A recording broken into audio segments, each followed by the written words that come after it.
So hello guys, কি অবস্থা সবার? আশা করি সবাই খুব ভালো আছো। তো আজকে আমরা হলিউডে জনপ্রিয় সার্ভাইভাল একটা সিনেমা সম্পর্কে জানতে চলেছি। আর সিনেমার নাম হচ্ছে দ্য শ্যালোজ। আর এই সিনেমাতে আমরা দেখব একটি মেয়ে সমুদ্রের মাঝে একটা মরা তিমি মাছের উপর ফেসে গিয়েছে। আর সেখানে একটা বড় হোয়াইট শার্ক তাকে খাওয়ার জন্য পিছু লেগে রয়েছে। তো এই সিচুয়েশন থেকে ওই মেয়ে কি বাঁচতে পারবে কি পারবে না সেটাই আমরা এই মুভিতে দেখতে চলেছি। তো যাই হোক, সিনেমার শুরুতে আমাদের একটা সিরিজ দেখানো হয় যেখানে একটা বাচ্চা ফুটবল খেলছিল। আর তারপর সে একটা হেলমেট পানিতে ভাসতে দেখে, যেটার মধ্যে একটা ক্যামেরা লাগানো ছিল। এরপর সে ক্যামেরা রেকর্ডিং দেখতে শুরু করে। আর এই ক্যামেরাতে কিছু ভিডিও ব্লার করা বা ঢেকে দেওয়া ছিল, যেখানে একটা হোয়াইট শার্ক মানুষকে খেয়ে ফেলছে।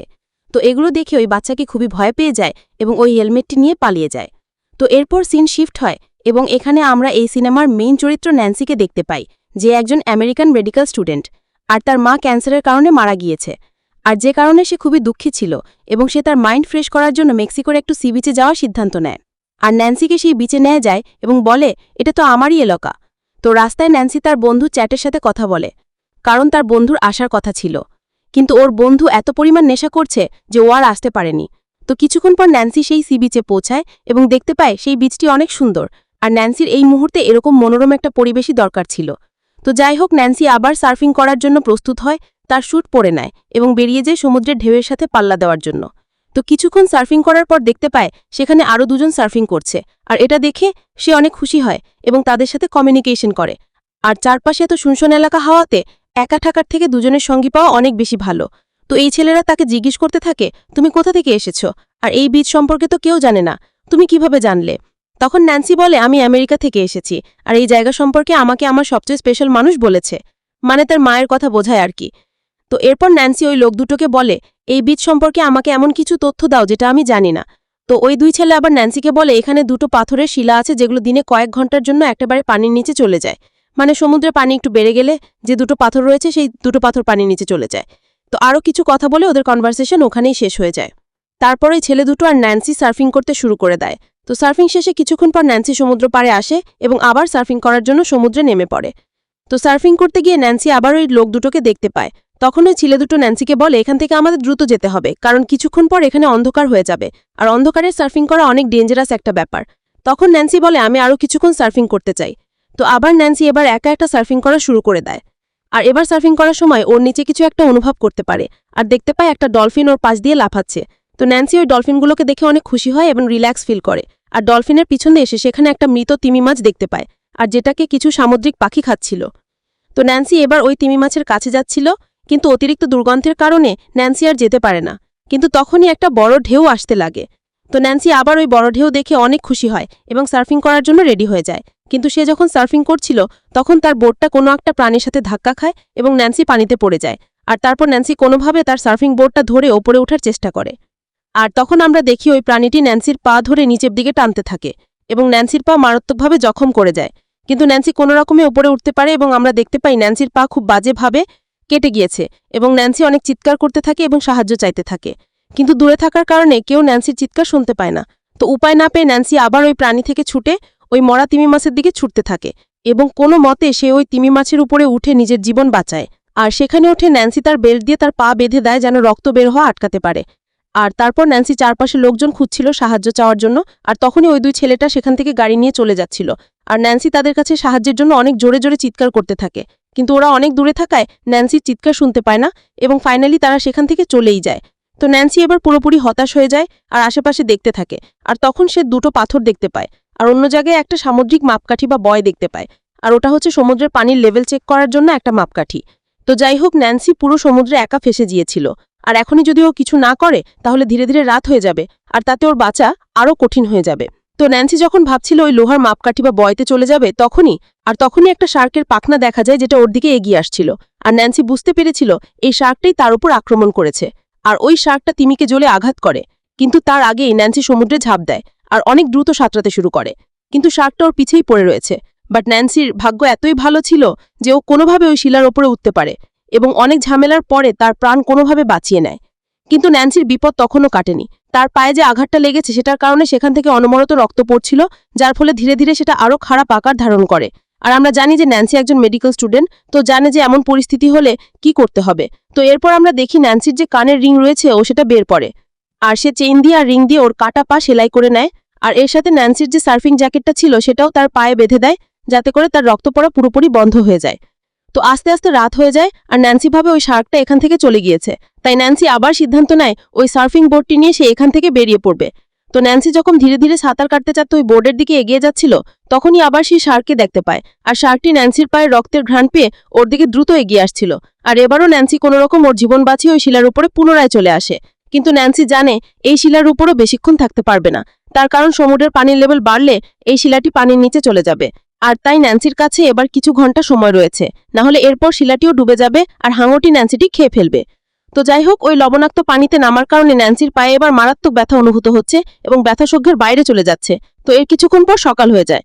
তো ন্যান্সি দেখে কালকের ওই 2 জন লোক আবারও সার্ফিং করতে এসেছে, মানে প্রথমে আমরা যে 2টা ছেলেকে দেখলাম ওরা আর কি। তো ন্যান্সি তাদের সার্ফিং করতে দেখে চিৎকার করে বলে, এখানে এসো না, এখানে শার্ক বা হায় রয়েছে। কিন্তু ওরা বলে এখানে আমরা কখনোই কোনো শার্ক দেখিনি। আর তারা ন্যান্সির কথা হেসে উড়িয়ে দিয়ে অনেক আনন্দের সাথে সার্ফিং করতে থাকে। আর তখনই শার্ক এসে ওই 2টার মধ্যে ফর্সা যে ছেলেটা ছিল ওইটাকে শিকার বানিয়ে ফেলে। তো এটা দেখে অন্য ছেলেরা মারাত্মক ভয় পেয়ে যায়। তো সে ভয় পেয়ে ন্যান্সির দিকে আসছিল। তো সাঁতার কেটে অর্ধেক রাস্তায় আসার পর ও গায়েব হয়ে যায়। আর সেটা দেখে ন্যান্সি ভাবে ওকে শার্ক নিয়ে গিয়েছে। কিন্তু হঠাৎ করে ছেলেটি ন্যান্সির কাছে পৌঁছে যায় আর ন্যান্সি ওকে ধরে ফেলে।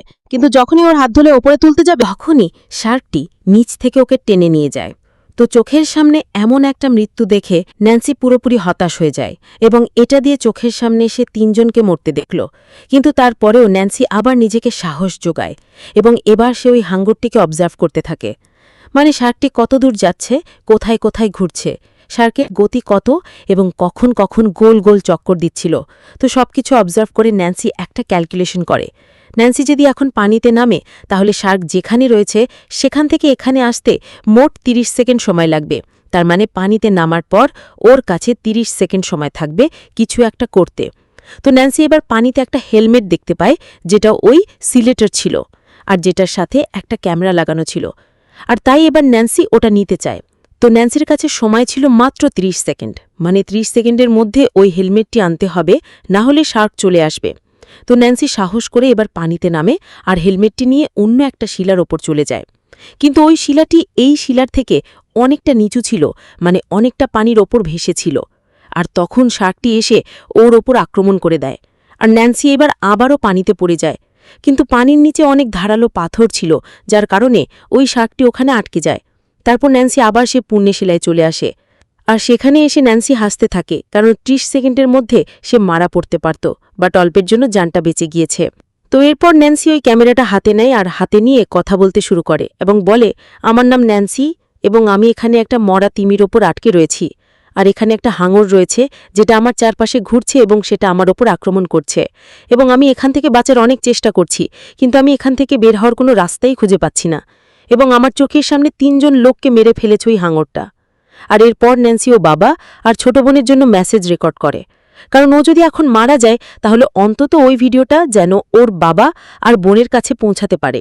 আর ন্যান্সি সেখানে বলে, আমি এখন অনেক বিপদে রয়েছি, কিন্তু আমি সাহস হারাতে চাই না, কারণ আমি তোমাদের আরেকবার দেখতে চাই আর আমি এখনই বয় টাওয়ারটার কাছে পৌঁছাবো।